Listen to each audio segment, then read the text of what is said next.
മൂകം കരോതി വാചാലം പങ്കും ലംഘയത്തെ ഗിരിം യത്കൃപാത്തമഹം വന്ദേ പരമാനന്ദമാധവം. ഇന്ന് നാരായണീയം 55-ാമത്തെ ദശകം 1-2 ശ്ലോകങ്ങളുടെ അർത്ഥം പറയാം. അർത്ഥം പറയുന്നത് കിഴക്കേപ്പാട്ട് വാര്യത്ത് ഭാരതി. 1-ാമത്തെ ശ്ലോകം. അഥവാരിണി ഘോരതരം ഭണിനം പ്രതിവാരയിതും കൃതധീർഭഗവൻ രുതമാരിധ തീരഗനീപതരും വിഷമാരുത ശോഷിത പർണചയം. ഭഗവാൻ ബാലന്മാരെയും ഗോക്കളെയും ഒക്കെ ജീവിപ്പിച്ചു. അവർ സന്തോഷമായിട്ട് ഭഗവാന്റെ അടുത്ത് വന്ന് ചുറ്റും കൂടി നിന്നു എന്നൊക്കെയാണ് കഴിഞ്ഞ ദശകത്തിൽ പറഞ്ഞത്. ഇനി ഈ ദശകത്തിൽ ഭഗവാൻ അവിടെ വന്നതിൻ്റെ ഉദ്ദേശം, അതായത് കാളിയനെ അവിടെ നിന്ന് പറഞ്ഞയച്ച് കാളിന്തി നദി ശുദ്ധമാക്കണം, അതിലെ ആ വിഷം ഇല്ലാതെ കണ്ടാക്കണം എന്നുള്ളതാണല്ലോ ഉദ്ദേശം. അപ്പോൾ കാളിയനെ അതിൽ നിന്ന്, കാളിന്തി നദിയിൽ നിന്ന് മാറ്റി താമസിപ്പിച്ച് കാളിന്തി ജലം എല്ലാ ജീവജാലങ്ങൾക്കും ഉപകരിക്കത്തക്കവണ്ണം എന്നുള്ള ഉദ്ദേശത്തോടു കൂടിയിട്ടാണ് ഭഗവാൻ അവിടെ ഒക്കെ വന്നത്. അപ്പോൾ ആ ഉദ്ദേശം നടത്താനായിട്ട് കാളിയനെ എവിടെ നിന്ന് പറഞ്ഞയക്കാൻ അതിനെ പറ്റിയിട്ടാണ് ഈ ദശകത്തിൽ വർണ്ണിക്കുന്നത്. അഥ അനന്തരം, അതായത് ഈ ഗോക്കളെയും ഗോപാലന്മാരെയും ഒക്കെ ജീവിപ്പിച്ചതിന് ശേഷം, അഥ വാരിണി ഘോരതരം പണിനം പ്രതിവാരയിതും, വാരിണി വെള്ളത്തിൽ, അതായത് യമുനാജലത്തിൽ, കാളിന്തി ജലത്തിൽ, വാരിണി സപ്തമിയാണ്, വാരിയിൽ യമുനാജലത്തിൽ നിന്ന് ഘോരതരം പണിനം പ്രതിവാരയിതും തടയുവാൻ വേണ്ടിയിട്ട്, വാരണം ചെയ്യാൻ വേണ്ടിയിട്ട്, അതായത് വാരണം ചെയ്യുക എന്ന് പറയുമ്പോൾ അവിടെ നിന്ന് പറഞ്ഞയക്കാൻ വേണ്ടിയിട്ട്, കാളിന്തിയിൽ നിന്ന് പറഞ്ഞയക്കാൻ വേണ്ടിയിട്ട് ഘോരതരം പണിനം, ആരെ? ആ ഘോരമായിരിക്കുന്ന ഘോരതരം എന്നുള്ളത് തരപ്പ് എന്നുള്ളതായിട്ടുള്ള പ്രത്യയം, അത് അത്യധികം എന്നുള്ള അർത്ഥത്തിലാണ്. അധികം ഘോരമായിട്ടുള്ള, വളരെ ഏറ്റവും ഘോരമായിട്ടുള്ള ആ പണിനം, ആ പാമ്പിനെ, സർപ്പത്തെ പറഞ്ഞയക്കാൻ വേണ്ടി പ്രതിവാരയിതും കൃതധീഹി, കൃതമായ ധീയോടുകൂടിയ, അതായത് ഉറച്ച മനസ്സിൽ തീരുമാനിച്ചു കഴിഞ്ഞു ഭഗവാൻ കാളിയനെ അവിടുന്ന് പറഞ്ഞയക്കണം, ഈ ജലം ശുദ്ധമാക്കണം എന്ന് തീരുമാനിച്ചുറച്ചിട്ടുണ്ട് ഭഗവാൻ. അപ്പോൾ അങ്ങനെ കൃതധീഹി, തീരുമാനിച്ചുറച്ചതായ കൃതമായ ധീ, ബുദ്ധിയോടുകൂടിയവൻ. അപ്പോൾ കൃതമായ ധീയോടുകൂടിയവൻ ഉറപ്പിച്ച ശേഷം ഭഗവൻ അല്ലയോ ഭഗവൻ, അങ്ങ് സംബോധനയാണ്. കൃതധീർ ഭഗവൻ ദ്രുതം ആരിധ, ദ്രുതം വളരെ വേഗത്തിൽ, ആരിധ സമീപിച്ചു, പ്രാപിച്ചു. ഋ എന്നുള്ളതായിട്ടുള്ളൊരു ധാതുവാണ്, അതിൻ്റെ ഇതാണ്, ലിട്ട് പ്രയോഗമാണ് ആരിധ എന്നുള്ളത്. ദ്രുതം ആരിധ, അങ്ങ് സമീപിച്ചു, അങ്ങ് അടുത്തെത്തി. എവിടേക്ക്? തീരക നീപതരും, തീരകമായിട്ടുള്ള, തീരത്തിലുള്ളതായിട്ടുള്ള, കാളിന്തി നദിയുടെ തീരത്തുള്ളതായിട്ടുള്ള ഒരു നീപവൃക്ഷം. നീപം എന്ന് പറഞ്ഞിട്ടുണ്ടെങ്കിൽ കദംബവൃക്ഷം. ആ കാളിന്തി നദിയുടെ തീരത്തുള്ളതായിട്ടുള്ള ഒരു കദംബത്തിൻ്റെ തീരക നീപതരും, ആ നീപതരു വൃക്ഷം, ആ നീപതരുവിനെ പ്രാപിച്ചു, ആ നീപതരുവിൽ അങ്ങ് കയറി എന്നാണ്. അതെങ്ങനെയുള്ളതാണ്? ഈ കദംബത്തിന് കടമ്പ് എന്നും പറയും. കടമ്പ് മരത്തിൻ്റെ, കടമ്പ് മരം എന്നാണ് പറയാറ് സുതേ. അപ്പോൾ ആ കടമ്പ വൃക്ഷത്തിൻ്റെ, കടമ്പിൻ്റെ കൊമ്പിൽ കയറി എന്നുള്ളതാണ്. ആ കടമ്പ എങ്ങനെയായിരുന്നു? തീരക നീപതരും വിഷമാരുത ശോഷിത പർണചയം, വിഷം കലർന്നതായിട്ടുള്ള കാറ്റ്, മാരുതൻ കാറ്റ്, വിഷം കലർന്നതായിട്ടതായി കാളിന്തി ജലത്തിൻ്റെ വെള്ളം പൊങ്ങുമ്പോൾ അതിൽ നിന്ന് പൊങ്ങുന്നതായിട്ടുള്ള ആവി, അതിലും കൂടി ഉണ്ട് വിഷം എന്നാണ്. അങ്ങനെ ആ വിഷം കലർന്നതായിട്ടുള്ള ആ കാറ്റ് ഏറ്റ് ശോഷിതമായ, ഉണങ്ങിപ്പോയതായിട്ടുള്ള പർണചയങ്ങളോടുകൂടിയ, ചയം ച സമൂഹം, പർണം ഇല, അതിൻ്റെ ഇലകളൊക്കെ, കടമ്പിൻ്റെ ഇലകളൊക്കെ ഉണങ്ങിയിട്ടുണ്ട്. എങ്ങനെയാണ് കടമ്പിൻ്റെ ഇലകൾ ഉണങ്ങിയത് എന്ന് വെച്ചിട്ടുണ്ടെങ്കിൽ, ഈ വിഷക്കാറ്റേറ്റിട്ട് കാളിന്തി നദിയിലെ ജലത്തിൽ നിന്ന് ഉയരുന്നതായിട്ടുള്ള ആ വിഷം കലർന്നതായിട്ടുള്ള കാറ്റ് ഏറ്റ് ഈ കടമ്പിൻ്റെ ഇലകളൊക്കെ ഉണങ്ങിപ്പോയിട്ടുണ്ട്. അങ്ങനെയുള്ളതായിട്ടുള്ള ഒരു ഉണങ്ങി നിൽക്കുന്നതായിട്ടുള്ള ഇലകളൊക്കെ പോയി നിൽക്കുന്നതായിട്ടുള്ള ഒരു കടമ്പിൻ്റെ മുകളിൽ കയറി, ആ കടമ്പിനെ പ്രാപിച്ചു, കടമ്പിൻ്റെ മുകളിൽ കയറി എന്നാണ് ഭഗവാൻ. അഥ അനന്തരം വാരിണി വെള്ളത്തിൽ ഘോരതരം ഫണിനം പ്രതിവാരയിതും, ഘോരനായിട്ടുള്ള അത്യന്തം ഘോരനായിട്ടുള്ള ആ ഫണിയെ, ഫണങ്ങളുള്ളവൻ ഫണി, ഫണങ്ങൾ വെച്ചാൽ പത്തി, ആ പത്തിയുള്ളതായ പാമ്പിനെ എന്നുള്ള അർത്ഥം, കാളിയനെ, ആ കാളിയനെ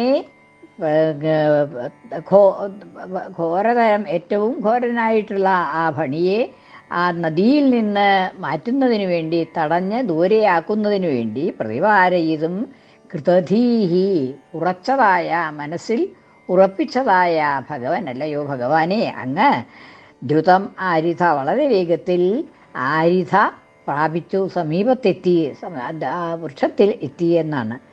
ആരിധ തീരക നീപതരും, എവിടെയാണ് എത്തിയത്? തീരക നീപതരും, തീരത്തിലുള്ളതായിട്ടുള്ള നീപവൃക്ഷത്തിൻ്റെ സമീപത്തെത്തി. ഇത് ഈ തീരക നീപതരും എന്നുള്ളത് പലർക്കും ഒരു അബദ്ധം പറ്റുന്നുണ്ട്. അതൊന്ന് പ്രത്യേകിച്ച് ചെല്ലുമ്പോൾ മനസ്സിരുത്താം എന്നുള്ളതാണ്. എനിക്കും കുട്ടിക്കാലത്തുണ്ടായിരുന്ന ഒരു അബദ്ധമാണ്. എന്താ വെച്ചാൽ വൃത്തത്തിൻ്റെ ഭംഗി കൊണ്ട് തീരഗനീപതരും എന്നുള്ളത് അങ്ങനെ ചൊല്ലി ശീലിച്ചിട്ടുണ്ടായിരുന്നു കുറേ നാൾ. പിന്നെ അർത്ഥം മനസ്സിലാക്കിയപ്പോഴാണ് തീരക നീപതരും എന്നാണ് എന്നും മനസ്സിലായി. നീപം എന്നുള്ളത് കടമ്പ് എന്നുള്ള അർത്ഥമാണ്. ആ തീരത്തിലുള്ളതായിട്ടുള്ള കടമ്പ് എന്നുള്ളതായിട്ടുള്ള ആ വൃക്ഷത്തിൽ കയറി. അപ്പോൾ ഇതിപ്പോഴും ഞാൻ പലരും തെറ്റി ചൊല്ലി കേൾക്കാറുണ്ട്. അത് ആ വൃത്തത്തിൻ്റെ ഭംഗി അങ്ങനെ ആകുകൊണ്ടാണത്.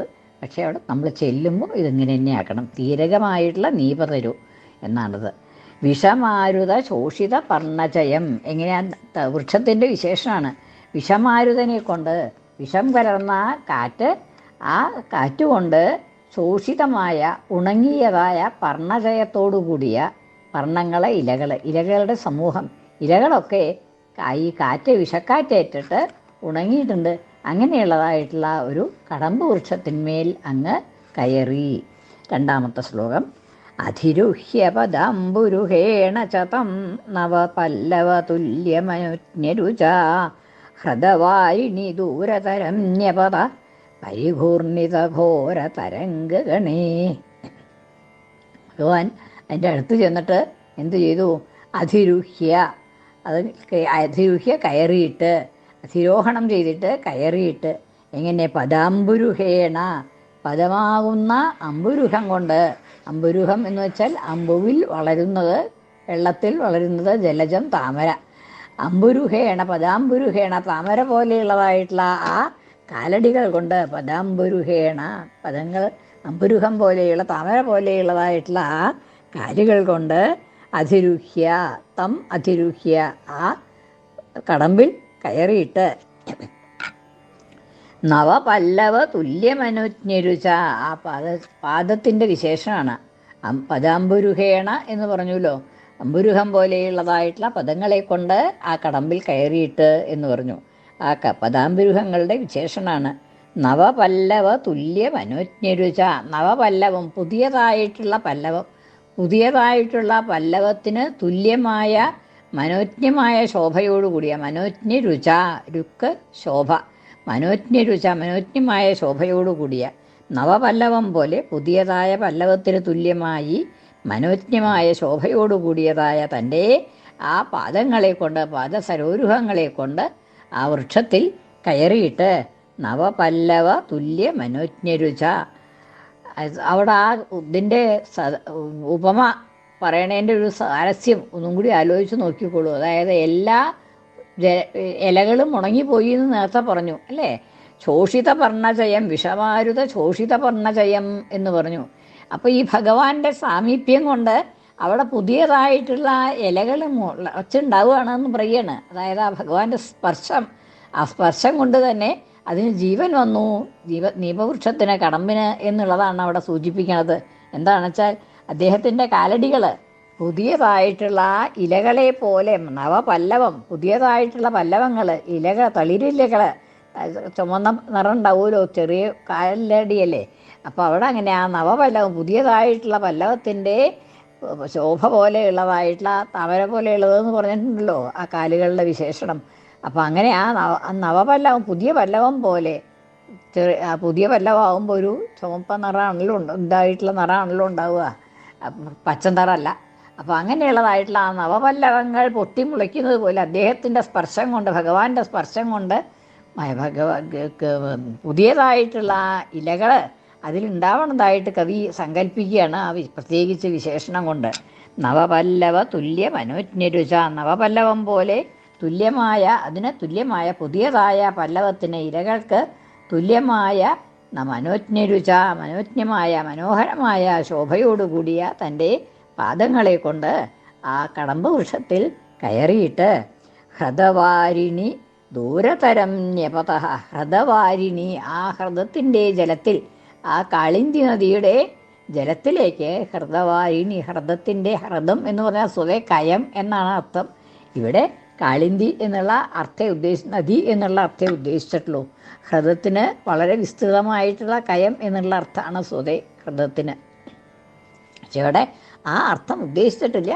അവിടെ ആ ഇതായിട്ടുള്ളതായിട്ടുള്ള കാളിന്തി ജലം ആ ഹ്രദത്തിൻ്റെ വാരിയിൽ, വെള്ളത്തിൽ ഹൃദവാരിണി ദൂരതരം ന്യപത, ദൂരതരം വളരെ നടുക്കിലേക്കായിട്ട് അങ്ങോട്ട് ചാടി എന്നാണ്. അതായത് വളരെ ദൂരത്തേക്ക്, അതിന് കടമ്പിൻ്റെ ചോട്ടിൽ, നേരെ ചോട്ടിലൊന്നും അല്ല വീണത്, അവിടുന്ന് ഒരു ചാട്ടം ചാടിയപ്പോൾ ആ വെള്ളത്തിൻ്റെ നടുക്ക് എത്തി എന്നാണ്. ദൂരതരം, അത്യധികം ദൂരത്തിൽ തന്നെ, അതായത് കാളിന്തി നദിയുടെ നടുക്കിലേക്കായിട്ട് അങ്ങോട്ട് ന്യപത ചാടി. ദൂരതരം ന്യപത പരിപൂർണിത ഘോര തരംഗഗണേ, അത് ജലത്തിൻ്റെ വിശേഷമാണ്. പരിപൂർണിത ഘോര തരംഗഗണേ ഹൃദവാരിണി, അങ്ങനെയുള്ളതായിട്ടുള്ള ആ ഹൃദത്തിൻ്റെ ജലത്തിൽ, എങ്ങനെയുള്ള ജലമാണ്?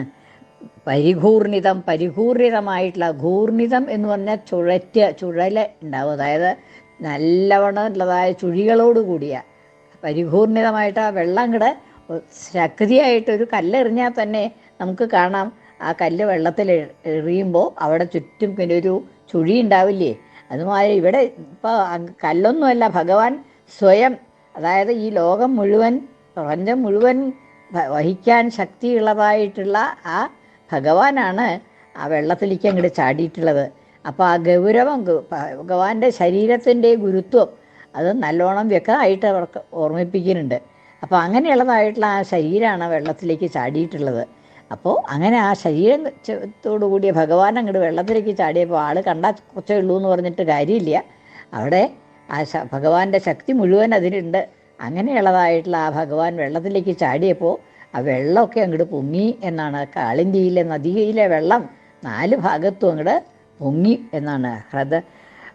പരിപൂർണിത ഘോര തരംഗഗണേ, ഘോരങ്ങളായിട്ടുള്ള ആ തരംഗഗണം, തിരമാലകൾ, ആ തിരമാലകൾ അങ്ങോട്ട് പൊങ്ങി കാളിന്തി നദിയിൽ അദ്ദേഹം അങ്ങോട്ട് ചാടിയ സമയത്ത് വെള്ളം പരിപൂർണിതമായി നല്ലവണ്ണം ചുഴികൾ ഉണ്ടായി.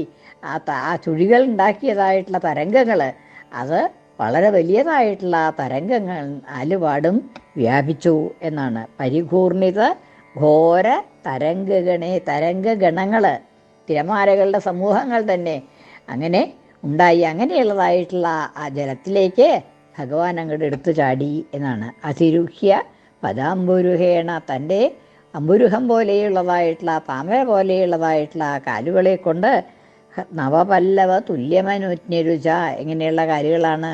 നവപല്ലവം പോലെ, അതായത് എല്ലാ പല്ലവങ്ങളും ഒക്കെ, ഇലകളൊക്കെ ഉണങ്ങിപ്പോയി, അവിടെ പുതിയതായിട്ട് ഇലകൾ, തളിരുകൾ ഉണ്ടാവുന്നത് പോലെ മനോഹരമായിട്ടുള്ള തൻ്റെ ആ താമര പോലെയുള്ള കാലുകൾ കൊണ്ട് ആ കടമ്പിൽ കയറിയിട്ട് ഹൃദവാരിണി, ആ ഹൃദത്തിലെ ജലത്തിൽ പരിപൂർണിത ഘോരതരംഗഗണേ, പരിപൂർണിതമായ ചുഴികളോടുകൂടിയതായ വലിയ തിരമാലകളോടുകൂടിയ ആ ഹൃദത്തിൻ്റെ ജലത്തിലേക്ക് ദൂരതരം ന്യപത, വളരെ ദൂരത്തേക്ക് അങ്ങോട്ട് ഭഗവാൻ ചാടിയപ്പോൾ അങ്ങനെ ആ തിരമാലകളൊക്കെ ഉണ്ടായി, ആ ചുഴികൾ, വളരെ വലിയതായിട്ടുള്ള ചുഴികളൊക്കെ ഉണ്ടായി ഈ നദിയിൽ എന്നാണ് പറഞ്ഞത്. അതിൻ്റെ ശ്ലോകം ഒന്നും കൂടിയും ചെല്ലാം. അഥവാരിണി ഘോരതരം ഫണിനം പ്രതിവാരയിതും കൃതധീർ ഭഗവൻ ദ്രുതമാരിധ തീരഗനീപതരും വിഷമാരുതശോഷിതപർണചയം. കൃഷ്ണാർപ്പണം. മലയാള പരിഭാഷ. അതിഭീകരനാഗമതേയുടനെ നദി വിട്ടകലേക്കുമയപ്പതിനായി വിഷമേറ്റു കരിഞ്ഞു പുഴക്കരയിൽ മരുവുന്ന കടമ്പതിലേറി ഭവാൻ. അധിരുഹ്യപദംബുരുഹേണ ച തം നവപല്ലവതുല്യമനുജ്ഞരുചാ ഹൃദവാരിണി ദൂരതരമ്യപത പരിഘൂർണിതഘോരതരംഗഗണേ. കൃഷ്ണാർപ്പണം. മലയാള പരിഭാഷ. ചെറുചെന്തളിരിൻ മൃദുകാന്തിയഴും നിജപാദമുടങ്ങഥ കേറി ഭവാൻ. അതിഘോരതരം തിരകൾ നിറയും നദിമധ്യമെടുത്തഥ ചാടിയുടൻ. സർവത്ര ഗോവിന്ദനാമ സങ്കീർത്തനം. ഗോവിന്ദ ഗോവിന്ദ.